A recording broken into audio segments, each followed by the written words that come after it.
পিলখানা হত্যাকাণ্ডের বিচার পরিচালিত করতে তাদের এত টালবাহানা কেন? একটা জামিন শুনানির দিন যদি 9 তারিখ ধার্য থাকে, তাহলে আবার রাত 10:30টায় কিভাবে বলতে পারে যে কোর্ট হবে না?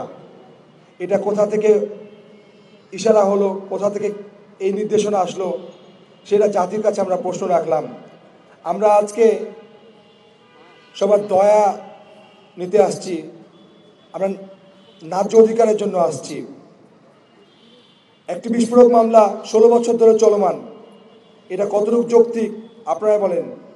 যেখানে হত্যা মামলা এবং বিস্ফোরক মামলা একসাথে পরিচালিত হয়েছিল, কিন্তু হত্যা মামলা 2013 সালে নিম্ন আদালতে রায় দেয়, তারপরে এটা উচ্চ আদালতে 2018-তে, তারপরে এটা সুপ্রিম কোর্ট পর্যায়ে আছে, কিন্তু বিস্ফোরক মামলা সেই একই পর্যায়ে রয়ে গেছে, অর্থাৎ নিম্ন আদালতে রয়ে গেছে। 16 বছরে আমরা কোনো জায়গায় ফ্যাসিস্ট সরকারের সময়ে আমরা এর পরিত্রাণ পাই নাই। বিগত এই জুলাই বিপ্লবে ছাত্র জনতার বিপ্লবের মাধ্যমে যে সরকার গঠিত হয়েছিল, সেই সরকারের কাছে আমরা আশা করেছিলাম যে এই পিলখানা হত্যাকাণ্ডের ন্যায় বিচার প্রতিষ্ঠিত হবে, কিন্তু এখনও এই পিলখানা হত্যাকাণ্ডের ন্যায় বিচার প্রতিষ্ঠিত করতে তাদের টালবাহানা হচ্ছে। আমরা সকাল থেকে একটা জিনিসের জন্য বারবার বলতেছিলাম যে গ্যাজেট এখনো প্রকাশিত হয় নাই, আগের গ্যাজেট এখনো রয়ে গেছে, বিস্ফোরক মামলার সেই গ্যাজেট তারা প্রকাশিত হয় নাই। তাহলে আমরা সকাল থেকে কিসের জন্য আন্দোলন করছিলাম? আর আপনার প্রিয় সাংবাদিক বন্ধুগণ, আপনারা রাত 9টায় স্ক্রলিং নিউজে আপনারা দেখলাম যে বিস্ফোরক মামলা শুনানি হবে কেরানীগঞ্জে। তাহলে আপনারা কোথা থেকে এই নিউজ পেলেন? আবার কোথা থেকে আবার এই নির্দেশনা আসলো যে প্রজ্ঞাপন হয় নাই? তাহলে এই প্রজ্ঞাপন করতে তাদের এত টালবাহানা কেন? যাদেরকে প্রহসনের মাধ্যমে, ষড়যন্ত্রের মাধ্যমে চাকরিচ্যুত করা হয়েছে, সকলকে ক্ষতিপূরণ সহ চাকরিতে পুনর্বহাল করতে হবে।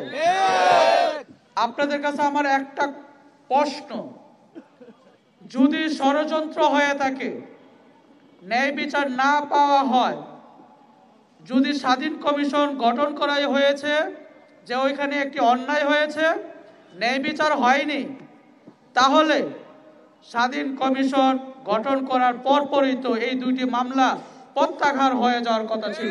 আমাদের প্রতি যেন তাদের সদয় আচরণ থাকে। আমরা আমাদের বাবাকে ফেরত চাই, আমরা আমাদের বাবাদের স্পর্শ পাচ্ছি না আজ 16 বছর। এই এতটুকু দাবি আমি আলিয়া মাদ্রাসা কর্তৃপক্ষের কাছে করতে চাই। তারাও ছাত্র জনতা, তারাও শিক্ষক, তারাও বাবা, কারো ছেলে। আমরা আজকে স্বজন হারা 16 বছর, আমরা বাবার জন্য আজকে এই রাতে আমরা এখানে এসে অপেক্ষা করতেছি। আমাদের বাবা হয়তো বাইরে থাকলে আমাদের এত রাত পর্যন্ত বাইরে থাকতে দিত না, হয়তো বলতো যে আমার মেয়েটা এত রাতে বাইরে আছে, আমার মেয়ে কি করতেছে, আমাদের বাবা নাই। আমাকে কেউ জিজ্ঞাসা করবে যে মা তুমি কোথায় আছো, আমাকে কেউ জিজ্ঞাসা করার মতো কেউ নাই। আমি এই রাতে বাইরে আমার বাবার জন্য অপেক্ষা করতেছি। আমার কর্তৃপক্ষের কাছে বিনীত অনুরোধ যে আমার বাবাকে অন্তত আমাদের ফেরত দেওয়ার জন্য যতটুকু পদক্ষেপ নেওয়া দরকার, ততটুকু পদক্ষেপ যদি সকল দিক থেকে পাওয়া যায় তবেই আমরা খুশি। আমরা 16 বছর সত্যি কোনো কথা বলতে পারি নাই। আমি স্বরাষ্ট্র উপদেষ্টার কাছে সাক্ষাৎকালীন সময়ে এটিএন নিউজের একজন সাংবাদিকের সাথে আমার কথা হয়েছিল। উনি আমাকে বলেছিলেন যে বিডিআর নিয়ে কোনো নিউজ কভার করতে আমাদেরকে দেওয়া হতো না, কারণ সরকার থেকে একটা নির্দেশনা থাকতো যে বিডিআর নিয়ে কতটুকু বলা যাবে এবং কতটুকু বলা যাবে না, এটা সরকার থেকে একটা নির্দেশনা থাকতো। তার মানে সাংবাদিক ভাইরা ওনারাও জানে যে কতটুকু ওনাদের সীমাবদ্ধতা সেই সময় ছিল। এই ধরনের সীমাবদ্ধতা এখন আর নেই। সেক্ষেত্রে আমার মনে হয় না মিডিয়ার কোনো বাধা আছে কোনো সত্য নিউজ প্রকাশে। আমরা খুব শান্তিপূর্ণভাবে, সবসময় শান্তিপূর্ণভাবেই আগানোর চেষ্টা করেছি। শান্তিপূর্ণ ছাড়া কখনো অশান্তিপূর্ণ কখনোই কিছু করার চেষ্টা করি নাই, কিন্তু তার ফলাফল শূন্য। একবার বলে কোর্ট হবে, একবার বলে কোর্ট হবে না, একবার বলে কর্তৃপক্ষ নির্দেশ দেয় না, একবার বলে আলিয়া মাদ্রাসা কর্তৃপক্ষ রাজি না। এই ধরনের টালবাহানা না করে আমাদের বাবাকে আমাদের কাছে দ্রুত ফিরিয়ে দেওয়ার জন্য আমরা বিনীত অনুরোধ করছি সরকারকে। বিডিআর পরিবারের সদস্য যারা আছেন, যারা ভিকটিম ছিলেন, যারা আহত হয়েছেন বা ক্ষতিগ্রস্ত ছিলেন, তারা অনেকে এখানে আছেন, উপস্থিত আছেন। আমি চাইবো সাংবাদিক ভাইরা আপনারা তাদেরকে একটু এখানে কভার করার চেষ্টা করবেন, তারা কি মানবতারভাবে এখানে অবস্থান করছেন, শহীদ মিনারের আনাচে কানাচে ছড়িয়ে আছেন। আমার এটা একটা রিকোয়েস্ট থাকবে, আমি চাই না আজকে 24-এর গণঅভ্যুত্থান, 24-এর জুলাই বিপ্লবের পরবর্তী সময়ে আমাদের যে বিষয়টি সব থেকে বেশি গুরুত্বপূর্ণ ছিল, আমাদের বাংলাদেশের